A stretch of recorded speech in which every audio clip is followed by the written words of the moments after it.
अस्सलामुअलैकुम स्टूडेंट्स, आज हम अपने लेक्चर में अपना न्यू यूनिट स्टार्ट कर रहे हैं जो क्या है फाइनेंशियल अर्थमेटिक। उसमें जो हमारे पास पहला टॉपिक है वो है कंपाउंड प्रोपोर्शन। तो what is compound proportion? The relationship between two और more proportions is known as compound proportion. Compound proportion basically क्या होती है? अच्छा, सबसे पहले आप लोगों को प्रोपोर्शन के बारे में थोड़ा सा नो हाउ दे दूं। Students already you know that कि व्हाट इज प्रोपोर्शन। आप लोग अपने प्रीवियस लेक्चर्स में प्रोपोर्शन के बारे में पढ़ चुके हैं। तो proportion is basically the relationship the comparison between two ratios is called proportion. और there are two types of proportion, one is direct and other is inverse. तो हमारे पास कंपाउंड प्रोपोर्शन क्या होता है? कंपाउंड प्रोपोर्शन वो होता है जो और मोर प्रोपोर्शन के दरमियान में हो, तो उसे हम क्या कहते हैं? Compound proportion. Three cases of compound proportion. Case one, both proportion are direct. ठीक है, हमारे पास एक से ज्यादा प्रोपोर्शन, दो से ज्यादा प्रोपोर्शन होंगे इसके अंदर। तो हम जब अपनी एक्सरसाइज सॉल्व करेंगे तो ये केसेस आपको उधर अच्छे तरीके से समझ में आ जाएंगे। तो पहला केस क्या है? Both proportion are direct. Second case क्या है? One proportion is direct and other is inverse. जब आपके पास दो से ज्यादा प्रोपोर्शन होंगे तो उसमें एक केस डायरेक्ट भी हो सकता है और दूसरा इनवर्स भी हो सकता है। थर्ड केस कह रहा है कि बोथ प्रोपोर्शंस आर इनवर्स। तो उसमें हमारे पास दोनों प्रोपोर्शंस जो हैं वो इनवर्स भी हो सकती हैं। ठीक है, ये तीनों केसेस आप मजीद अच्छे तरीके से समझ सकते हैं जब हम एक्सरसाइज सॉल्व करेंगे। तो स्टूडेंट्स हम सॉल्व करते हैं एक्सरसाइज 4.1। स्टूडेंट्स हम सॉल्व करेंगे question number 1 of exercise 4.1। Read with me.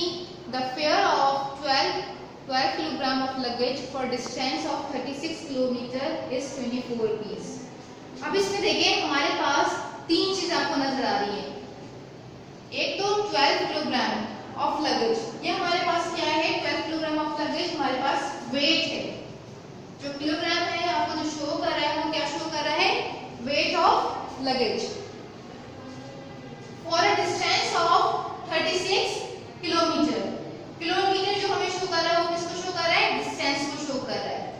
Is 24 rupees. इसमें ये बात बताई जा रही है कि हमारे पास एक लगेज है 12 किलोग्राम का, उसका जो डिस्टेंस कवर किया गया है 36 किलोमीटर, उसके लिए जो किराया लग रहा है वो कितना लगा है? फेयर कितना चार्ज किया गया है? 24 rupees.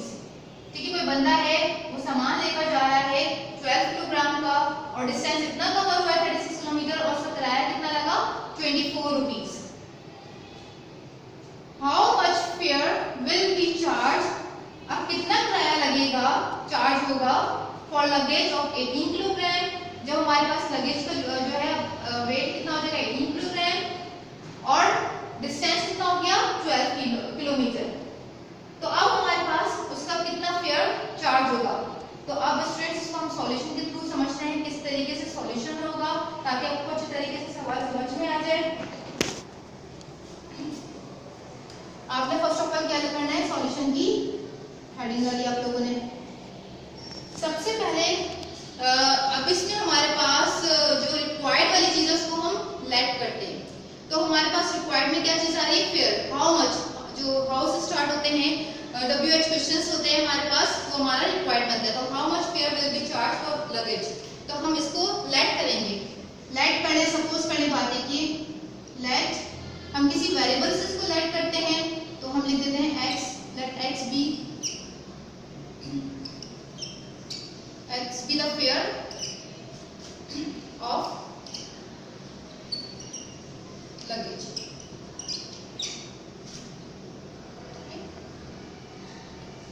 Let x be the fare of luggage। ठीक है, हमने x वेरिएबल लेट कर लिया जो हमें रिक्वायर्ड है, जो चीज हमें मालूम करनी है। अच्छा, इसमें जो हमारे पास प्रोपोर्शंस बनेंगे वो तीन चीजों के दरमियान में है। ठीक है, एक लगेज के दरमियान में। अच्छा, एक और चीज इसके अंदर बता दूं, जो चीज हमें फाइंड आउट करनी है उसका जो हेडिंग है उसकी हम लास्ट में रखेंगे। जो चीज हमें फाइंड आउट करनी है, तो हमें लगेज ही फाइंड आउट हमें फेयर फाइंड आउट करना था, तो फेयर का जो है कॉलम हम लास्ट में करेंगे। ठीक है, अब हमारे पास दो चीजें और है। एक क्या चीज आ रही है? डिस्टेंस आ रही है। एक हम डिस्टेंस का बनाएंगे। ठीक है, डिस्टेंस हमारे पास किलोमीटर में है। एक हम वेट का बनाएंगे। ठीक है, और और टी से हमारे पास क्या बनेगा, फेयर का बनेगा, और फेयर हमारे पास लास्ट में रखा जाएगा क्योंकि हमें वो रिक्वायर्ड है। तो अब सबसे पहले हम बना लेते हैं वेट का, ठीक है, क्योंकि किलोग्राम जो है वो वेट है, तो मैं इसका यूनिट भी आगे मेंशन कर रही हूँ। दूसरा हमारे पास है डिस्टेंस। डिस्टेंस हमारे पास क्या है, किलोमीटर है, और थर्ड इज फेयर, ठीक है। फेयर हमारे पास जो किराया है वो रुपीस में होता है। डन। अब हमने इसकी वैल्यूज पुट करनी है, और ये कंपाउंड प्रोपोर्शन है, तो आप देख सकते हैं 2 और मोर प्रोपोर्शन आ रहे हैं, इसके अंदर 2 से ज्यादा प्रोपोर्शन आ रही है। तो हमारे पास पहला है 12 किलोग्राम वेट है लगेज का, उसका डिस्टेंस कितना कवर हुआ था, 36 किलोमीटर, और उसका जो किराया लगा था वो कितना लगा था, 24 रुपीस। अब उसने पूछा गया था कि कितना फेयर चार्ज होगा, तो मैंने एक्स यहाँ पे लिख दिया, ठीक है। और लगेज कितना हो गया था उसका वेट 18 किलोग्राम, और डिस्टेंस हमारे पास ये रहता 12 किलोमीटर। डन। आपने वैल्यूज पुट कर दी। अब हमने प्रोपोर्शन चेक करनी है, जो चीज में फाइंड आउट करनी है फेयर, उससे ये 2 प्रोपोर्शंस हम कंपेयर करेंगे थर्ड प्रोपोर्शन से। जो चीज हमें फाइंड आउट करनी होती है जिस कॉलम से, उससे हम बाकी 2 प्रोपोर्शंस को कंपेयर करते हुए बताएंगे कि वो डायरेक्ट है या इनवर्स है। जो तरीके से आपको बताए थे वो हम अब इसमें आपको समझाएंगे, ठीक है। देखिए किस तरीके से ये वाला हमारे पास एक कॉलम है जो वेट का है, उसको हमारे पास जो रिक्वायर्ड है फेयर वाला, उससे हम कंपेयर करेंगे, ठीक है। तो हमारे पास देखें जब 12 किलोग्राम वेट था तो कितना किराया था, 24 उसका किराया लगा था। अब वेट क्या हो रहा है, इंक्रीज हो रहा है, तो जाहिर सी बात है किराया भी क्या होगा, इंक्रीज होगा। तो आप खुद बता सकते हैं कि हमें पता है कि ये कौन सी प्रोपोर्शन होती है जब एक जगह वैल्यू बढ़ती है और दूसरी जगह भी वैल्यू बढ़ती है, तो कौन सी प्रोपोर्शन होती है, डायरेक्ट प्रोपोर्शन होती है। तो आपने इसके अंदर एरो इस तरह डाल दिया। Now for second is remaining. अब सेकंड को भी हम लास्ट वाले से कंपेयर करेंगे जिसमें हमें रिक्वायर्ड है, जो चीज मालूम करनी है उसी से हमने कंपेयर करना है। भले कॉलम शुरू में हो, बीच में हो, तो हमने रिक्वायर्ड वाले से बाकी 2 रिमेनिंग कॉलम को कंपेयर करना होता है। डन। अब हमारे पास सेकंड है डिस्टेंस। अब देखें डिस्टेंस हमारे पास 36 किलोमीटर था, उसका जो किराया था 24 है, 24 रुपीज है। अब हमारे पास जो डिस्टेंस है वो क्या हो गया है, आप खुद देख सकते हैं यहाँ पर क्या हो रहा है, कम हो रहा है। तो जाहिर सी बात है जब हम डिस्टेंस से चेक करेंगे तो ये प्रोपोर्शन कौन सी हो जाएगी, जाहिर सी बात है किराया कम लगेगा।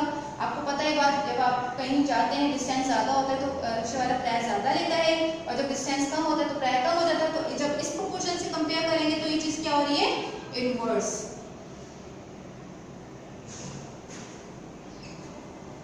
सॉरी डायरेक्ट हो रही है। देखिए ना, यहाँ से देखेंगे हम 36 से 12 किलोमीटर हुआ, किराया भी हमारे पास यहाँ पे क्या हो जाएगा, कम हो जाएगा। तो ये कौन सी प्रोपोर्शन हो जाएगी, डायरेक्ट। अच्छा, इसको भी आप लाइक से ड्रॉ कर लें। सही है स्टूडेंट्स, हमने इसको नहीं मूव करना, इसको फर्स्ट के साथ हमने कंपेयर कर लिया, इसको नहीं छेड़ना है आपने, ठीक है। आप इससे जब रिलेशनशिप कंपेयर करेंगे तो जब डायरेक्ट होगी तो इसी डायरेक्शन में आप ये एरो बनाएंगे, ठीक है। जो ये पहले से मौजूद है, जब डायरेक्ट होगी तो इसी में बना देंगे, और जब इनवर्स होगी तो एरो ऊपर चला जाएगा, ठीक है स्टूडेंट्स। तो इस केस में हमारे पास दोनों जगह कौन सी प्रोपोर्शन आ गई, डायरेक्ट प्रोपोर्शन आ गई। जो पहला केस था both proportion are direct. Done. अब हम इसको सॉल्व करने का तरीका देखते हैं, किस तरीके से सॉल्यूशन होगा। अब हमारे पास ये 2 प्रोपोर्शंस हैं, अब इसको हम कंबाइन करके लिखेंगे। किस तरीके से, आपको पता है प्रोपोर्शन का जो तरीकेकार बताने का रेशियो को किस तरीके से होता है, ऊपर से जो हमारे पास ये स्टार्टिंग पॉइंट है और ये एंडिंग पॉइंट है, तो हम 12:18 लिखेंगे। इसी के नीचे हम लोग दूसरी प्रोपोर्शन जो डिस्टेंस की वो राइट डाउन करेंगे, जो क्या है 36:12। अब इसमें हम एक कर्ली ब्रैकेट डालेंगे जो शो कर रहा है ये कंपाउंड प्रोपोर्शन है, ठीक है। और आपको पता है प्रोपोर्शन की साइन, जब 2 रेशियोज को हम कंपेयर करते हैं तो प्रोपोर्शन की साइन डलती है, तो ये हमारे पास कंपाउंड प्रोपोर्शन है। तो कंपाउंड प्रोपोर्शन में हमने 2 रेशियोज को एक साथ लिखा, ठीक है, कर्ली ब्रैकेट डाला, देन प्रोपोर्शन की साइन आ गई, और थर्ड वन हमारे पास 24:x आ गया, ठीक है। दोबारा एक्सप्लेन कर देती हूँ इस बात को मैं, किस तरीके से मैंने काम किया है। देखें ये हमारे पास क्या है, फर्स्ट प्रोपोर्शन थी, ठीक है। हमने जो इससे कंपेयर किया था वो डायरेक्ट था, सेकंड भी हमारे पास लास्ट से कंपेयर किया तो डायरेक्ट आ गया। अब बताने का क्या तरीका है, इन 2 प्रोपोर्शंस को हम कंपाउंड प्रोपोर्शन की फॉर्म में लिखेंगे। किस तरीके से, आपको पता है कि हमारे पास स्टार्टिंग पॉइंट है, एंडिंग पॉइंट है, तो पहला स्टार्टिंग कहाँ से होगा, 12:18 आ गया। और आपको पता है इसे हम हॉरिजॉन्टल डायरेक्शन में लिखते हैं, वर्टिकल में नहीं उतारते। इसी तरह हमारे पास यहाँ पे 36, 12 हमने हॉरिजॉन्टल वे में उतार दिया। डन। ये हमारे पास कंपाउंड प्रोपोर्शन हो गया, हमने कर्ली ब्रैकेट यूज कर दिया। देन प्रोपोर्शन की साइन और किससे कंपेयर कर रहे हैं, लास्ट वाले से कंपेयर कर रहे हैं दोनों को, तो हमने 24:x लिख दिया। डन। अब काम वही है जो हम पहले करते आ रहे हैं, इससे पहले क्लासेस में भी इस तरीके से हमें पता है कि हमारे पास ये क्या होता है, मीन होता है, क्योंकि इसमें भी 4 टर्म बन गई, first, second, third, fourth. 4 term होती है प्रोपोर्शन में, फर्स्ट और fourth is called extreme, second and third is called mean.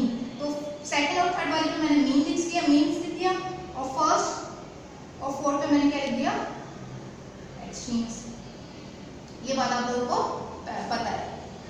अब हम क्या करेंगे इसके अंदर, हमें पता है वही तरीके का है हमें x की वैल्यू निकालने के लिए कि हमें पता है कि product of means is equal to product of extreme. Product of means is equal to product of extreme. आप पूरा लिख लें आप लोग।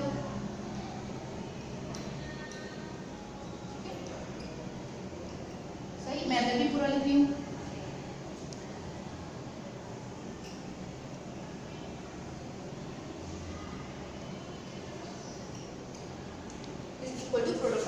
अब हम क्या करेंगे, इसमें से वैल्यूज पुट करेंगे, तो मैं इसका सॉल्यूशन आपको अभी कराती हूँ आगे।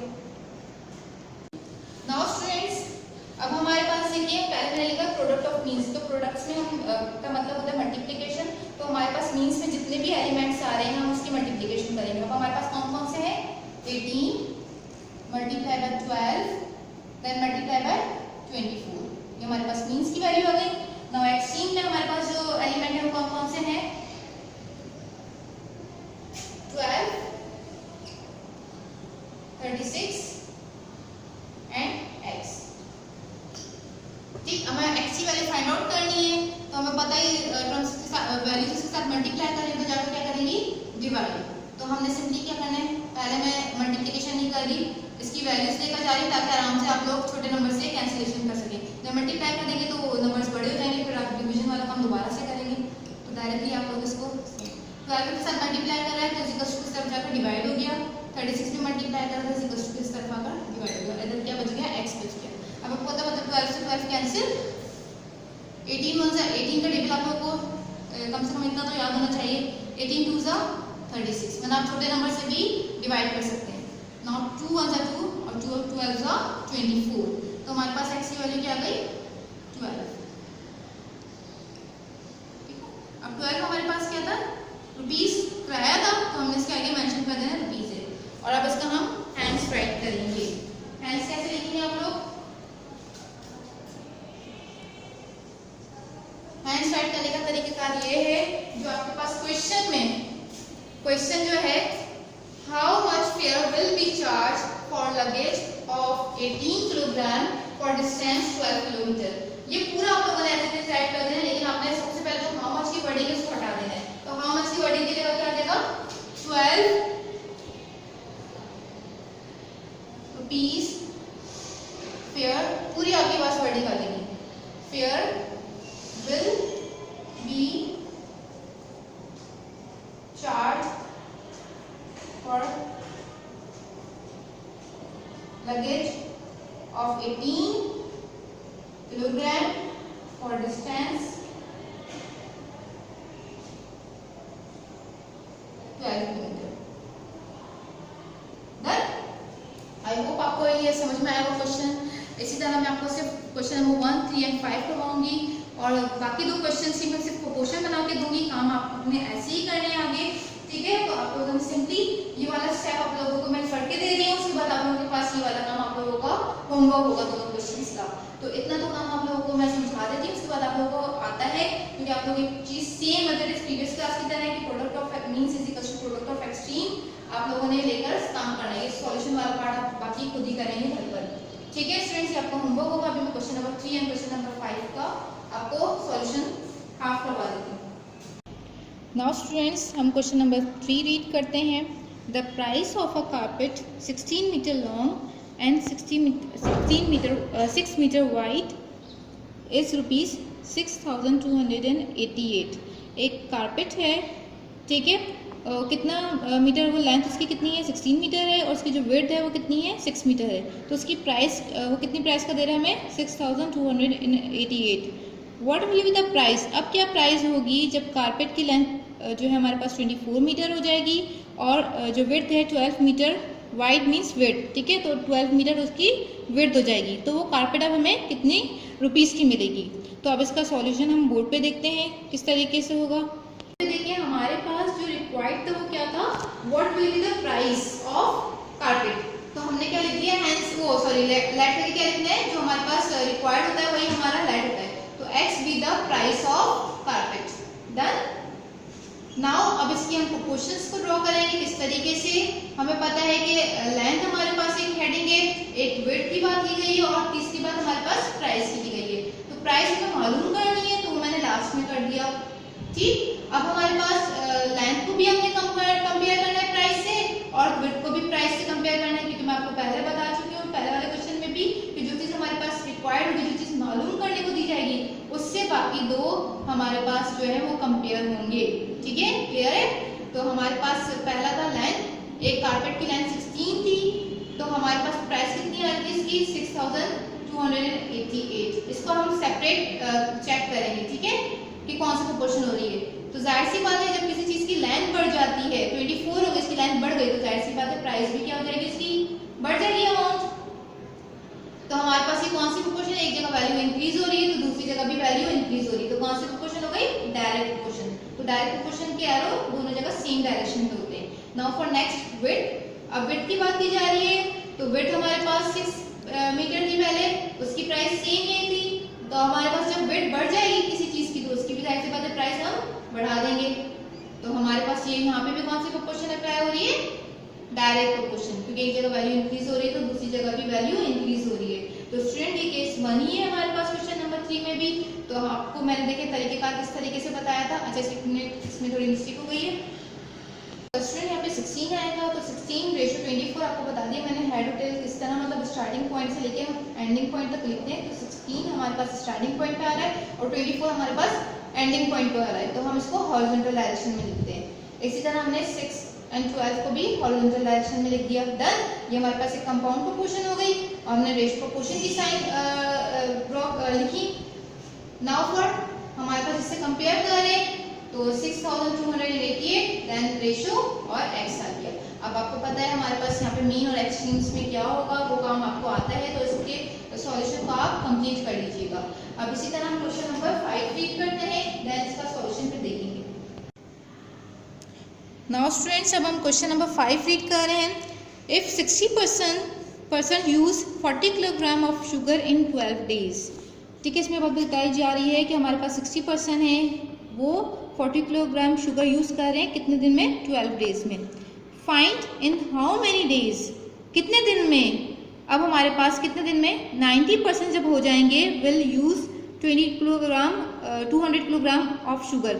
जब हमारे पास 90% हो जाएंगे तो 200 किलोग्राम शुगर कितने दिन में खत्म होगी। मतलब अब शायद शुगर यूज़ की जा रही तो खाएगा बंदा, तो हमारे पास अब ये बोला जा रहा है कि कितने दिन में वो शुगर यूज़ होगी। ठीक है, तो हमारे पास 200 किलोग्राम ऑफ शुगर कितने दिन में यूज़ होगी, जब हमारे पास कितने परसेंट हो जाएंगे, 90%। तो आप देख सकते हैं यहाँ पे हमारे पास एक हेडिंग पर्सन्स की है, दूसरी हेडिंग किलोग्राम में जा रही है, वो वेट को शो करती है। जाहिर बात है शुगर हमारे पास आप खरीदने जाते हैं तो वो वेट होता है इसका।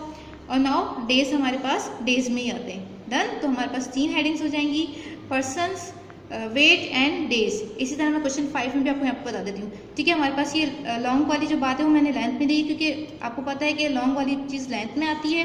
तो हमारे पास क्वेश्चन नंबर 3 में लॉन्ग लेंथ में कन्वर्ट हो गया था और वाइड जो है वो विड्थ में कन्वर्ट हो गया था। तो हमारे पास यहाँ पे हेडिंग एक लॉन्ग लेंथ की हो गई थी, एक विड्थ की हो गई थी और एक प्राइस हो गई थी। तो ये क्वेश्चन भी मैंने आपको यहाँ पे क्लियर कर दिया। डन। ठीक है, अब हम क्वेश्चन नंबर 5 सॉल्व करते हैं बोर्ड पर। देख सकते हैं क्वेश्चन नंबर 5 मैंने लेट क्या लिखा है, x be the number of days. जो हमारा रिक्वायर्ड था, जो चीज़ मालूम करने को दी गई थी वो लेट करके सपोज करेंगे कि वो वेरिएबल है एक्स। ठीक है, नाउ पर्सन्स की मैंने आपको एक हेडिंग बताई थी, एक वेट ऑफ शुगर है और एक डेज की हेडिंग हो गई। डेज हमें मालूम करना था, इसकी मैंने लास्ट में लिखा है। ठीक है, आप इसको फर्स्ट पे भी लिख सकते हैं, कोई मसला नहीं है, लेकिन फिर कंपेयर आपको उसी के साथ करना पड़ेगा, इसलिए मैंने इस चीज़ को लास्ट में लिख दिया ताकि आप लोगों को कोई चीज़ आसानी से समझ में आ जाए। नाउ पर्सन हमारे पास पहले 60 थे, कितने किलोग्राम शुगर की 40 और 12 डेज में वो यूज हो रही थी। अब हमारे पास 90 हो गए person, 1200 kilogram of weight of sugar है और अब कितने दिन में खत्म की जा मतलब यूज हो रही है, वो पूछा जा रहा है। तो हम कंपेयर करते हैं पर्सन को डेज के साथ। आप देख सकते हैं हमारे पास 60 पर्सन थे तो 12 डेज लग रहे थे। अब जाहिर सी बात है जब हमारे पास लोग ज्यादा हो जाएंगे तो वो जो शुगर है वो जल्दी खत्म हो जाएगी। तो पर्सन और डेज का जो रिलेशनशिप होता है वो हमेशा इनवर्स का होता है, ठीक है। तो जब आप लोग बढ़ा देते हैं तो काम जल्दी वक्त में खत्म हो जाता है। इसी तरह जाहिर बात है कोई चीज शुगर है वो भी हमारे पास जल्दी खत्म हो जाएगी जब हमारे पास लोग ज्यादा हो जाएंगे। तो जब 60 से 90% हमारे पास लोग इंक्रीज हुए तो नंबर ऑफ डेज क्या हो जाएंगे, डिक्रीज हो जाएंगे, ठीक है। ये बात समझ में आई। जाहिर सी बात है आप एक चीज यूज करें, शुगर यूज करें तो आपने लोगों को बढ़ा दिया तो वो चीज जल्दी दिनों में खत्म हो जाएगी। तो हमारे पास यहाँ पे एग्जाम्पल ऐसे भी दे सकते हैं कि आपके घर में जो है कोई भी चीज एक शुगर आपके पास रखी हुई है 40 किलोग्राम जो आप नॉर्मली आप लोग यूज करते हैं, आपके घर में मेहमान आ गए तो जाहिर सी बात है वो चीज जल्दी खत्म हो जाएगी। नाउ फॉर नेक्स्ट हमारे पास क्या है, वेट की बात की जा रही है। वेट को भी हम किससे कंपेयर करेंगे, डेज से कंपेयर करेंगे। 40 किलोग्राम हमारे पास जो है वो 12 डेज में खत्म होगी, 40 किलोग्राम ऑफ शुगर। जब हमारे पास शुगर को हम वेट के साथ कंपेयर करें डेज को, ठीक है, तो हम इस चीज को इग्नोर कर देंगे, इस चीज को देखेंगे। अब हमारे पास कितने डेज शुगर हो गई, 200 किलोग्राम हो गया वेट शुगर का। तो जाहिर सी बात है हमारे पास ज्यादा दिन में खत्म होगी, ठीक है। तो हमारे पास पहले 40 थी तो 12 डेज थे, अब शुगर का वेट ज्यादा हो गया, शुगर ज्यादा है हमारे पास तो उसके लिए भी डेज हमारे पास ज्यादा होंगे, ठीक है। तो इन दोनों के दरमियान में हमारे पास कौन सी प्रोपोर्शन हो जाएगी, डायरेक्ट। तो आपको इस सेकंड केस यहाँ पे नजर आ रहा है कि एक जगह हमारे पास हमने पढ़ा था कि इनवर्स होगी प्रोपोर्शन और एक जगह डायरेक्ट हो सकती है। तो इस केस में हमारे पास केस 2 आ रहा है जिसमें हमारे पास डायरेक्ट प्रोपोर्शन भी आ रही है और इनवर्स प्रोपोर्शन भी आ रही है। लिखने का तरीका कार वही है कि हमने किस तरीके से लिखा है, हेड और टेल से, मतलब स्टार्टिंग पॉइंट 60 रेशियो 90 और अगर देखें अब यहाँ पे नीचे एरो उल्टा शुरू हो रहा है, स्टार्टिंग पॉइंट ये 200 पहले लिख दिया, रेशियो 40 डन। फिर कंपाउंड प्रोपोर्शन हो गया तो हमने कर्ली ब्रैकेट, आप स्क्वायर ब्रैकेट भी यूज कर सकते हैं, नाउ प्रोपोर्शन की साइन और लास्ट में हमारे पास x रेशियो 12 आ गया, ठीक है। इसके बाद वही काम है मीन और एक्सट्रीम वाला, आप लोगों ने वो सॉल्व कर लेना है। क्वेश्चन नंबर 6 देखते हैं, read with me, 14% working 5 hours daily complete a work in 8 days. Find for how many hours per day 35% may work to complete the same work in 4 days. इस क्वेश्चन में कहा जा रहा है कि 14% है जो डेली कितने आवर्स काम करें, 5 hours काम करें, तो वो काम कितने दिनों में ख़त्म हो रहा है, 8 डेज में। अब उसमें पूछा गया है कि कितने घंटों में वो काम ख़त्म होगा जब हमारे पास पर्सन 35 हो जाएंगे और डेज हमारे पास 4 हो जाएंगे। तो अब हमें क्या बताना है, इसमें आवर्स बताना है कि कितने आवर्स में वो काम खत्म होगा जब हमारे पास पर्सन 35 हो जाएंगे और डेज 4 हो जाएंगे। तो सॉल्यूशन हम इसका देखते हैं। फ्रेंड्स क्वेश्चन नंबर 6 का सॉल्यूशन देखें, हमारे पास रिक्वायर्ड किया था आवर्स थे तो एक्स बी द आवर्स। अब हमारे पास तीन चीजें यहाँ पर थी, person, days and hours. Hours हमारे पास रिक्वायर्ड था इसलिए हमने इसको लास्ट में किया है। नाउ हमारे पास 14% से और 5 hours डेली काम हो रहा था, वो काम कितने दिनों में खत्म हो रहा था, 8 डेज में। अब हमारे पास पर्सन 35 हो गए, अब हमें आवर्स निकालने के, अब वो कितने घंटे में काम खत्म होगा और दिन हमारे पास यहाँ कितने हो गए, 4।